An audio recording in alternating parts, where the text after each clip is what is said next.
Saudações, colegas fisioterapeutas. Então, venho aqui hoje falar com vocês um pouco sobre a formação em quiropraxia. Então, primeiramente, qual é a formação mínima para um fisioterapeuta em quiropraxia? Algumas associações dizem que é 150 horas, algumas associações dizem que é 450 horas, outras dizem que é 50 horas. Qual é a formação? 100 horas de curso é suficiente para ser um fisioterapeuta quiropraxista? Qual é a formação mínima? Então, primeiramente, a gente quer colocar que a formação mínima para a fisioterapeuta quiropraxista, na opinião da ANAFIC, que é o que o Instituto Coluna Vertebral segue, é uma formação de no mínimo 500 horas. Né? Formação para que se identificar como um serviço especializado em quiropraxia. Para se identificar como um fisioterapeuta quiropraxista, então a formação mínima é a diplomação em 500 horas, que pode também ser considerado um pós-graduação, uma especialização profissional, que é a diplomação, ou mesmo um lato sensu. Então, a formação recomendada é uma formação mínima de 500 horas. Né? Então, na realidade, nós consideramos o seguinte, que existe também a possibilidade do fisioterapeuta fazer qualquer curso de alguma técnica de quiropraxia. Então, ele pode fazer um curso de 30 horas, ele pode fazer um curso de 40 horas, pode fazer um curso de 100 horas, ele pode fazer um curso de 150 horas. O fisioterapeuta é um profissional liberal, autônomo, cuja legislação ampara que ele atue com meios físicos, com qualquer tipo de meio físico, a expressão meio físico, ele incorpora todos os meios físicos, inclusive o ajuste, a manipulação, é considerado um meio físico. Né? No momento que nós desenvolvemos uma estratégia de linha de correção, essa estratégia ajustiva, manipulativa, é considerada um meio físico. Então o fisioterapeuta está dentro, a técnica quiroprática está dentro do escopo profissional do fisioterapeuta, né, como um todo, mas é claro, é muito importante salientar que a quiropraxia como um todo, ela é uma disciplina de cuidados em saúde. Sendo uma disciplina de cuidados em saúde, conforme a Organização Mundial de Saúde, ela não é simplesmente uma técnica. A quiropraxia não é considerada uma técnica. Então é considerada uma formação, uma disciplina. Em alguns países é uma profissão independente com 6 anos de formação. Então é importante esclarecer essas questões que nós propugnamos que a fisioterapia seja, digamos, uma profissão que possa incorporar a especialidade de quiropraxia, no entanto, com respeito ao que é a quiropraxia como ciência, arte e filosofia. Bom, estou deixando bem claro que, até conforme a IFOMT, digamos, no consenso que houve da IFOMT, que é International Federation of Orthopedic Manual Therapy, que é uma organização da fisioterapia, ela deixa clara, a IFOMT, que existe atuação do fisioterapeuta manipulativo com técnicas quiropráxicas, não só quiropráxicas, osteopáticas e também da medicina manual ou manipulativa. Claro que o título desse profissional não é quiropraxista ou osteopata, mas sim fisioterapeuta manipulativo. Então, a gente pode então compreender que o fisioterapeuta que atua com técnicas quiropráxicas e não tem uma diplomação em quiropraxia, não tem uma especialização, ele é um fisioterapeuta manipulativo, dentro dos conceitos que englobam já a IFOMT. Então, uma formação de 150 horas, como propõem já algumas associações, não significa que é um fisioterapeuta quiropraxista, mas sim um fisioterapeuta manipulativo, dentro do conceito do que propõe a IFOMT. Então, explicando mais claramente para vocês como é que funciona, né, a formação proposta pela ANAFIC pelo Instituto Coluna Vertebral dentro de quiropraxia, ela é dividida em 4 fases. Então, a formação em quiropraxia ela é dividida em fase 1, fase 2, fase 3 e fase 4. Então, na fase 1, nós teremos 2 disciplinas obrigatórias, não tem como fugir delas, é a disciplina de Seminary 1 e a disciplina de quiropraxia clínica. A quiropraxia clínica, então, é uma disciplina que ela vai tratar técnicas manipulativas básicas, né?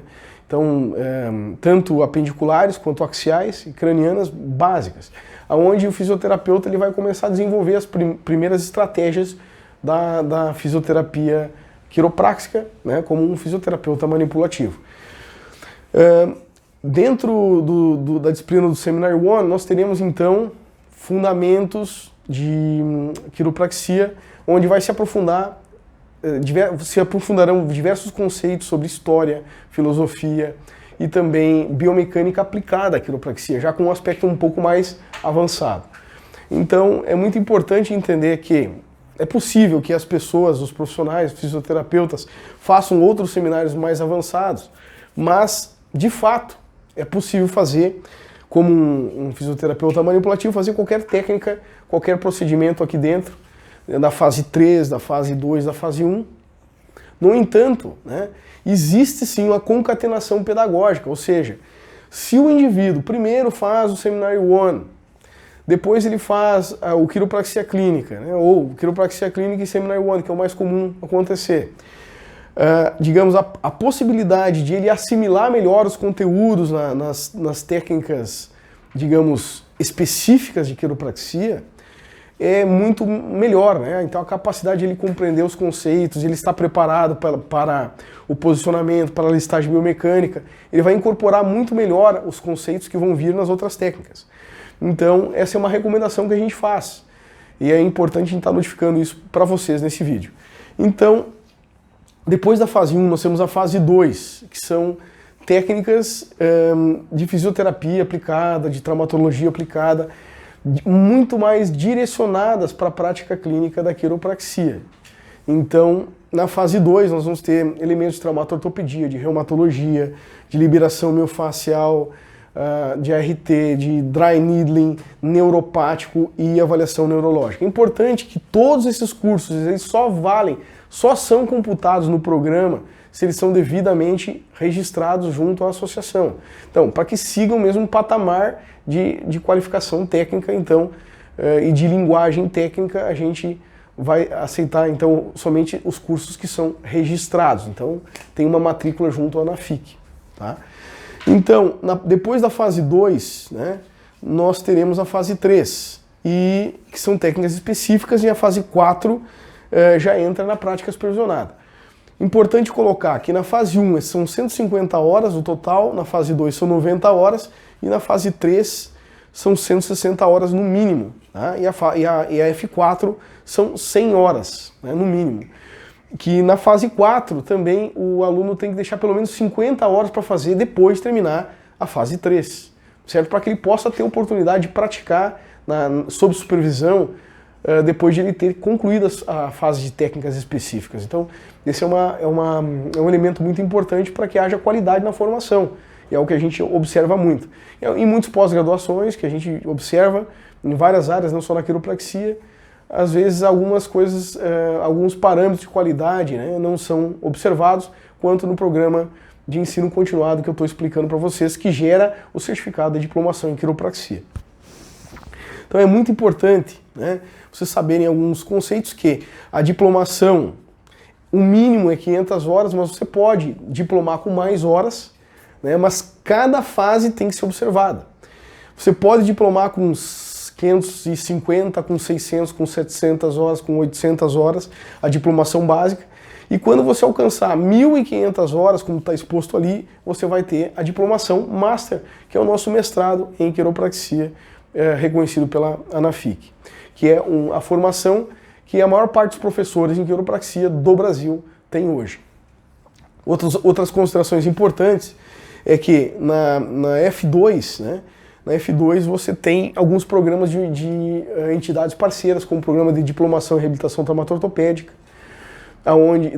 da SBRTO, que é a Sociedade Brasileira de Reabilitação Traumatortopédica, que existe um processo de validação com 7 atividades, com uma aula específica, onde você consegue titular e diplomar pela SBRTO e conseguir a validação dessa fase 2, fazendo algumas dessas formações. Tá?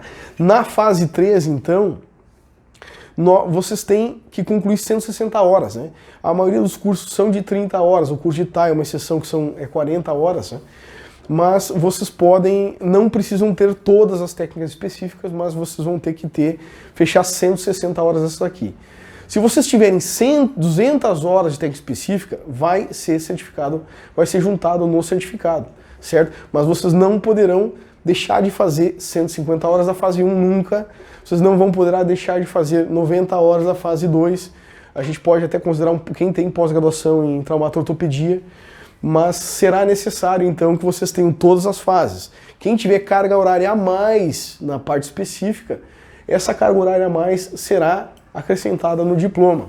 Então, como eu falei para vocês, vocês podem diplomar com 560, com 570, 600, 700 horas, mas no mínimo 500 horas obedecendo esses 3 níveis de prática clínica, certo? Então, é muito importante que vocês considerem, né, essa organização para seguir o programa de ensino continuado. Digamos, os seminários eles são muito efetivos, as técnicas, principalmente na parte específica, são técnicas completas, é diferente no pós-graduação, que são dadas pinceladas das técnicas, e o que dá mais qualidade para o atendimento clínico.